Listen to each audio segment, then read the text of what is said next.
Madame la Présidente, Madame la Première ministre, Mesdames, Messieurs les ministres, mes chers collègues, vous vouliez un débat, chers collègues de la NUPES, nous y sommes et les députés du groupe démocrate y sont prêts aujourd'hui comme ils le seront toujours tout au long de cette législature. Ce débat, vous l'avez provoqué en déposant une motion de censure simplement quelques minutes après le discours de la Première ministre, parce qu'elle n'avait pas demandé la confiance à l'Assemblée nationale. Le vote de confiance, s'il est l'usage, n'est pas obligatoire et vous le savez bien. Il me paraît important de rappeler à tout le monde que Michel Rocard, que Pierre Bérégovoy, qu'Édith Cresson, mais aussi Maurice Couve de Murville à droite, n'ont pas demandé la confiance à l'Assemblée nationale. Cette notion de censure, c'était votre droit de la déposer. Évidemment, nous ne le contestons pas, mais ce que je conteste, c'est le fait que vous ayez dit que la Première ministre était une anomalie démocratique. Elle a été élue députée, vous ne pouvez pas dire le contraire.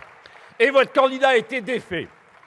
Au préalable, vous reconnaîtrez avec moi que la Constitution de la Ve République garantit les conditions d'un débat démocratique. D'ailleurs, chacun connaît ici les saillies permanentes des insoumis contre cette Constitution, comme le faisait en son temps François Mitterrand, qui l'a pourfendu toute sa vie, avant d'en faire un usage teinté de gourmandise et d'habileté lorsqu'il était président de la République.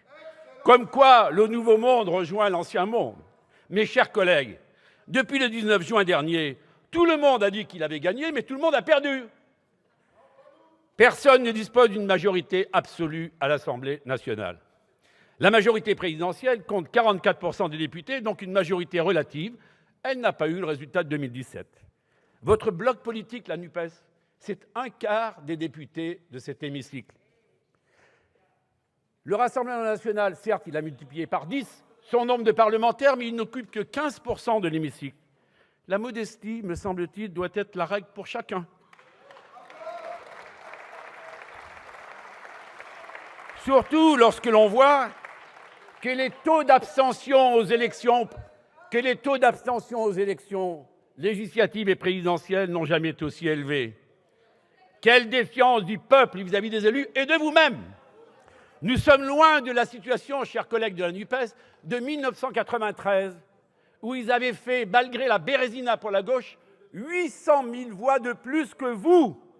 Nous sommes loin de 2007, où sous Nicolas Sarkozy, je me souviens qu'il y avait quand même 227 parlementaires de gauche. Olivier Faure s'en souvient très bien. Ces chiffres rappellent, je crois, que l'on peut toujours, avec beaucoup de talent et beaucoup d'audace, essayer de rendre les défaites victorieuses, mais les chiffres sont en toutes lettres, comme le disait le regretté Coluche, et ces chiffres sont implacables. L'utilisation des hologrammes pendant la campagne présidentielle, mes chers collègues de la NUPES, n'est pas possible pour compter les députés. Mes chers collègues, une motion de censure, c'est de démontrer qu'une alternative politique est possible. Mais vous ne l'incarnez pas. Vous n'avez pas la majorité absolue. Et vous ne pouvez pas faire d'alliance improbable pour y parvenir. D'ailleurs, vous n'y croyez pas non plus. J'ai lu votre motion avec beaucoup d'intérêt, uniquement technique, un peu genre PPMC, vous voyez, le plus petit multiple commun. Pas un mot sur la crise sociale liée au pouvoir d'achat. Pas un mot sur la pandémie que nous rencontrons chaque jour. Pas un mot sur le soutien à l'éducation. Pas un mot sur la transition écologique. Pas un mot sur la crise internationale. Alors, si la Première ministre n'a pas demandé un vote de confiance, même si elle pouvait compter naturellement sur le soutien des 3 groupes de la majorité sans atteindre la majorité absolue, je ne crois pas un seul instant que tous les groupes d'opposition que tout oppose, si on les écoute, mais beaucoup moins en réalité, n'aient mélangé leur vote dans le seul but de faire tomber le gouvernement. Certains, et ils viennent de le redire à nouveau, comme les Républicains ou le Rassemblement national, avaient d'ailleurs dit, avant même le discours de la Première ministre, qu'ils ne voteraient pas votre motion de censure. Eh bien, vous avez donc offert un vote de confiance implicite à la Première ministre. Mes chers collègues, la situation que nous vivons, dans laquelle personne ne dispose d'une majorité absolue, c'est la volonté du peuple français aux élections législatives qui a voulu cet état de fait, qui s'impose à tous. Respectons le peuple. Qui, quelque part, n'a pas mis tous ses œufs dans le même panier et veut un nouvel équilibre entre exécutif et législatif. Il appartient désormais à tous les responsables politiques, aux parlementaires, de penser à leur pays plutôt qu'à leur parti, en établissant des compromis sans compromission. Les députés démocrates s'inscrivent pleinement dans cette démarche, comme l'a rappelé le président Mattei la semaine dernière. Cette situation politique inédite signe le retour du parlementarisme et conforte l'Assemblée nationale et conforte également le Sénat qui a tout son rôle à jouer. C'est une bonne nouvelle, une belle nouvelle. Oui, le Parlement est de retour. Qui ici, à un moment de sa vie de parlementaire, n'a pas fustigé, critiqué, regretté les décisions qui arrivaient d'en haut, ces amendements qui étaient balayés, ces articles réservés, ces secondes délibérations imposées? Personne. J'ai connu ce genre de situation avec Nicolas Sarkozy président, avec François Hollande président et sous le précédent quinquennat. Le rôle du Parlement, mes chers collègues, va de redevenir déterminant. Et l'exigence pour chacun, gouvernement et Parlement, c'est de construire ensemble les bonnes décisions, comme vous l'avez dit, Madame la Première ministre. Les collègues de la NUPES, déposant une motion de censure pour démarrer cette législature, mais vous posez un acte de défiance, pas simplement au gouvernement, mais au Parlement lui-même. On n'a pas commencé qu'on a 0 sur 20. Et vous allez vous isoler car vous ne serez pas suivis par les autres groupes politiques. Les majorités écrasantes, mes chers collègues, conduisent souvent à des formes de dérive, comme on peut le constater aussi dans les collectivités locales. Le pouvoir absolu, Jean-Louis Bourlange le dirait bien mieux que moi, n'accompagne que très rarement la vitalité démocratique, bien au contraire. Chacun va devoir plus accepter et écouter les propositions sans tomber dans les démagogies et idéologies. Si je prenais une image d'alpinisme chère à Eric Woerth, il va falloir ouvrir des voies nouvelles. La loi devrait être moins bavarde, simple, compréhensible. Arrêtons de légiférer pour un oui ou pour un non. Cessons d'entasser les lois, les règlements, les normes, parfois inapplicables, souvent inappliquées ou mal appliquées au dernier kilomètre. Réservons les ordonnances, Madame la Première ministre, aux urgences absolues. La co-construction législative, chère à Jean-François Copé pendant le quinquennat de Nicolas Sarkozy, je n'ai pas oublié, ce n'est pas l'affaiblissement de l'exécutif, c'est le gage d'une plus forte réussite de l'action publique et de l'acceptation par nos concitoyens des politiques mises en place. Le peuple nous donne une véritable chance inédite, c'est celle de rendre le Parlement incontournable. À chaque parlementaire, député, sénateur, de mesurer la responsabilité nouvelle qui lui incombe désormais. À chaque ministre, et ils sont nombreux cet après-midi, de comprendre que les réponses qu'il doit apporter chaque jour dans son département ministériel, il devra les imaginer avec les parlementaires, les élus locaux, chacun à sa place, mais dans le cadre d'une synergie renforçatrice chère aux médecins et infectiologues.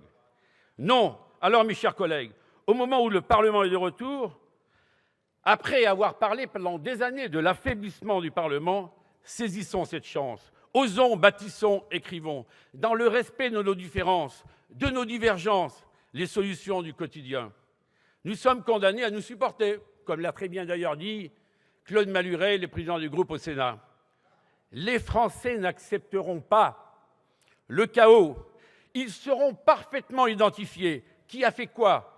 Qui a dit quoi? Et qui, au final, est responsable d'une situation de crise de régime? Mes chers collègues, croyez-vous que les réponses à apporter pour garantir le pouvoir d'achat des plus fragiles, actifs et retraités, ne puissent être écrites à plusieurs mains? En tout cas, nous, on n'attendra pas la longue marche qui démarre en septembre avec M. Mélenchon. Croyez-vous que les réponses à apporter face à la pandémie qui est toujours là et à des solutions pour conforter nos systèmes de santé soient si éloignées entre les uns et les autres? La réponse est non. Croyez-vous que les réponses à apporter pour lutter contre le réchauffement climatique, décarboner nos énergies, soient totalement incompatibles entre les uns et les autres? Je ne le pense pas. Croyez-vous que les chemins à emprunter pour atteindre le plein emploi permettent aux entreprises de trouver enfin les salariés qu'ils recherchent et sortir de la précarité ceux qui y sont depuis trop longtemps? Sont des lignes parallèles, c'est-à-dire qui ne se croisent jamais? Je suis certain que non. Au moment même où je m'exprime à Versailles avec les salons de Choose France, 100 nouveaux projets industriels dans ce pays, 100 nouveaux projets industriels. Et il y en a un qui est cher à mon cœur dans ma circonscription. Et je vous le dis avec émotion. Mes chers collègues, croyez-vous enfin que la réforme de l'éducation nationale, qui s'impose pour redonner une attractivité nouvelle à ces métiers merveilleux de transmission du savoir à nos enfants et à permettre aux enseignants d'être respectés et plus soutenus n'appelle pas un sursaut d'intelligence collective? Évidemment que oui. Croyez-vous enfin, pour permettre à chacun de vivre en sécurité, c'est-à-dire de pouvoir bénéficier de la première des libertés, une majorité ne pourra pas se constituer pour apporter des réponses fortes et attendues par le plus grand nombre de nos concitoyens? Là encore, je m'adresse à vous, les collègues insoumis. Chacun prendra ses responsabilités et ultra-minoritaires seront ceux qui considèrent que la police tue alors qu'elle nous protège.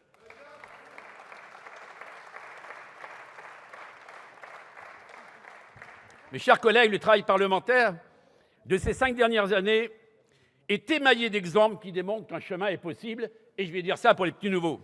Le texte de loi sur la fin de vie proposé par Olivier Falorni a permis à des députés de toute sensibilité de travailler ensemble, et nous sommes arrivés, Maxime me regarde, au vote de l'article 1, et j'imagine que tous ensemble on ira plus loin.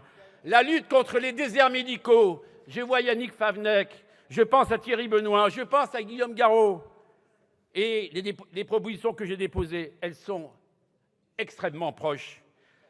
La déconjugalisation de l'allocation adulte handicapé, avec Aurélien Pradier, a montré qu'elle était beaucoup plus large qu'un seul groupe parlementaire et que cette erreur du quinquennat précédent, nous la rattraperons. D'ailleurs, le président de la République s'est engagé. Les petites retraites agricoles, les petites retraites agricoles, monsieur Peu, votre président Chassaigne n'est pas là. Mais il me semble que le texte d'André Chassaigne a suscité une adhésion la plus large, oui ou non? Et il est passé, ce texte. Et enfin, Caroline Fiat, qui est là, la vice-présidente de l'Assemblée nationale, qui a fait un rapport sur les EHPAD, dont je sais qu'il est partagé par le plus grand nombre et qui permettra demain de servir à la loi sur la dépendance. Mais non, Madame Panot, vous n'étiez pas en commission. Je ne vous ai pas vu. J'ai dit, vous ne m'avez pas écouté, qui servira à nourrir la prochaine loi sur la dépendance. Mes chers collègues, ayons ce courage de bâtir les compromis sans compromission. Ces compromis qualifiés d'enrichissement de l'âme ou d'outils de sociabilité par Montesquieu. Le courage, comme le disait Sénèque, c'est d'agir. C'est parce qu'on n'ose pas, que les choses sont difficiles, et met-il à rappeler. Le courage, c'est d'aller à l'idéal et de comprendre le réel. Les députés démocrates y sont prêts. Ils seront proposants et exigeants. Ils seront vigilants, notamment en matière de finances publiques, et bienveillants avec l'opposition. Ils seront facilitateurs et acteurs. Chers collègues de la NUPES, il est donc indispensable de repousser cette motion de censure qui placerait le Parlement devant une forme d'inaction alors que le Parlement a toute sa place, qui conduirait le pays à une crise politique, mais surtout, le plus grave, il tournerait le dos à la volonté du peuple qui s'est exprimé en juin dernier. C'est la raison pour laquelle, mes chers collègues, le groupe démocrate ne votera pas, vous l'avez bien compris, cette motion de censure, persuadé comme Victor Hugo que rien n'est plus stupide comme vaincre. La vraie gloire est convaincre, et je ne désespère pas de vous convaincre.